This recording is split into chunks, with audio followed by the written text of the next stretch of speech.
Le syndrome de Diogène est le syndrome de Noé, quand l'accumulation devient une prison. Les choses que l'on possède finissent par nous posséder. Chuck Palahniuk, Fight Club. L'ombre du philosophe. Qu'est-ce que le syndrome de Diogène ? Le syndrome de Diogène tire son nom du philosophe grec Diogène de Sinope, célèbre pour vivre dans un tonneau et rejeter les conventions sociales au profit d'un dénuement extrême. Pourtant, la réalité clinique moderne est bien différente de la philosophie cynique. Ce trouble se caractérise par 4 piliers majeurs. Une négligence extrême de l'hygiène corporelle et domestique, un isolement social volontaire, un refus d'aide extérieure malgré des conditions de vie précaires, et surtout une accumulation compulsive d'objets ou de déchets que l'on appelle la silogomanie. Contrairement à une idée reçue, les personnes souffrant de ce syndrome ne sont pas nécessairement pauvres. On trouve parmi elles d'anciens cadres, des intellectuels ou des retraités aisés. Ce qui se joue ici est une rupture radicale avec le monde des vivants. L'habitat devient une forteresse de détritus, un cocon protecteur contre une réalité extérieure perçue comme agressive ou absurde. La personne ne voit plus le désordre. Elle habite une extension d'elle-même faite de restes et de souvenirs matériels. Mr. Mind, Mr. Mind, please, where is my mind?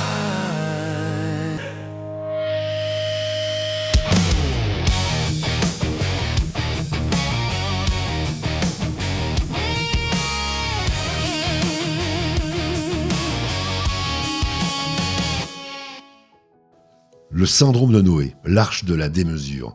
Le syndrome de Noé, ou accumulation compulsive d'animaux, est une variante spécifique et particulièrement déchirante de la thématique de l'accumulation. Inspiré par la figure biblique de l'arche, ce trouble pousse un individu à recueillir un nombre excessif d'animaux domestiques sans avoir les capacités financières, physiques ou spatiales de s'en occuper correctement. Ici, l'objet de l'accumulation n'est plus le papier ou le déchet, mais le vivant. Le collectionneur d'animaux agit souvent par une pulsion de sauvetage. Il récupère les chats errants, les chiens abandonnés, persuadé qu'il est le seul capable de les aimer et de les protéger. La tragédie réside dans le déni total de la souffrance animale. Dans un logement souvent insalubre, les animaux se multiplient, tombent malades et meurent parfois dans l'indifférence sensorielle du propriétaire, qui continue de se voir comme leur bienfaiteur ultime. C'est une pathologie de l'empathie dévoyée où le besoin de combler un vide affectif immense l'emporte sur le principe de réalité. Les racines communes, un vide existentiel à combler. La question de savoir si ces deux syndromes sont liés psychologiquement trouve sa réponse dans la structure même du traumatisme. Bien qu'ils diffèrent par la nature de ce qui est accumulé, ils partagent une racine commune, la difficulté de séparation. Pour un Diogène, jeter un journal de 1982 revient à s'arracher une partie de son identité ou de son histoire. Pour un Noé, laisser partir un chat, même malade, est vécu comme un abandon insupportable qui réactive des blessures anciennes.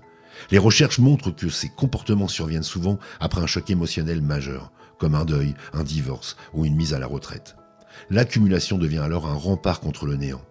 En s'entourant d'objets ou d'êtres vivants, l'individu recrée un monde dont il est le seul maître et le seul centre. La fluidité du temps est stoppée, rien ne sort, tout s'accumule, créant une stase protectrice contre la finitude et la mort. Situation réelle, du chaos domestique à l'insalubrité animale. Les exemples réels sont souvent découverts de manière fortuite lors d'un dégât des eaux ou d'une plainte pour nuisance olfactive. Imaginez cet appartement parisien où, derrière une porte blindée, un ancien professeur vit dans des galeries creusées au milieu de tonnes de journaux empilés jusqu'au plafond, ne conservant qu'un minuscule espace pour dormir. Ou encore cette femme en zone rurale, retrouvée avec plus de 80 chats dans une maison où l'ammoniac rongeait les murs. Dans ces situations, le choc des intervenants est immense face au déni du patient. Le Noé vous dira, avec une sincérité désarmante, que ces animaux sont heureux, même s'ils sont affamés, car il leur offre une présence que personne d'autre ne leur donnerait. Cette distorsion de la perception est le cœur même de la pathologie. La personne n'est pas sale ou méchante, par choix. Elle est prisonnière d'une logique interne où le superflu est devenu vital. La gestion sociale est le mur du refus d'aide. Le plus grand défi pour les proches et les services sociaux réside dans le refus d'aide systématique. Une caractéristique propre à Diogène est ce que l'on appelle l'anosognosie. La personne n'a pas conscience de sa maladie. Elle se sent parfaitement bien dans son chaos. Intervenir de force en nettoyant tout ou en retirant les animaux est souvent vécu comme un viol psychique d'une violence inouïe. Sans un accompagnement psychiatrique de long terme, le patient recommencera à accumuler dès le lendemain de l'intervention. La fluidité du soin est entravée par la méfiance de ces individus qui perçoivent toute intrusion comme une menace pour leur équilibre précaire. Le traitement ne peut donc pas se limiter à un coup de balai. Il doit s'attaquer à la faille narcissique et au sentiment d'insécurité qui pousse à ces comportements extrêmes. Une analyse des recherches vers une approche multidisciplinaire. Les recherches actuelles tendent à classer ces syndromes dans le spectre des troubles obsessionnels compulsifs, TOC, ou comme des symptômes de pathologies plus larges comme la schizophrénie ou la démence frontotemporale chez les personnes âgées. Cependant, une approche purement médicale ne suffit pas. Il faut une lecture sociologique. Notre société de consommation qui prône l'acquisition constante facilite parfois ces dérives.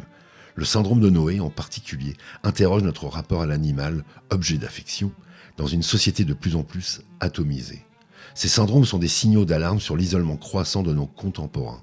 Ils nous montrent que lorsque le lien social se rompt, l'être humain cherche des substituts dans la matière ou dans l'animalité pour ne pas sombrer dans le vertige du vide. Conclusion sur ces syndromes. Le syndrome de Diogène et le syndrome de Noé sont les deux faces d'une même pièce, celle de la souffrance liée à la perte. Ils nous rappellent que l'accumulation n'est jamais qu'une tentative désespérée de remplir un cœur qui se sent vide. Que ce soit à travers des piles de vieux cartons ou une nuée de chats, l'individu cherche une permanence dans un monde qui lui échappe.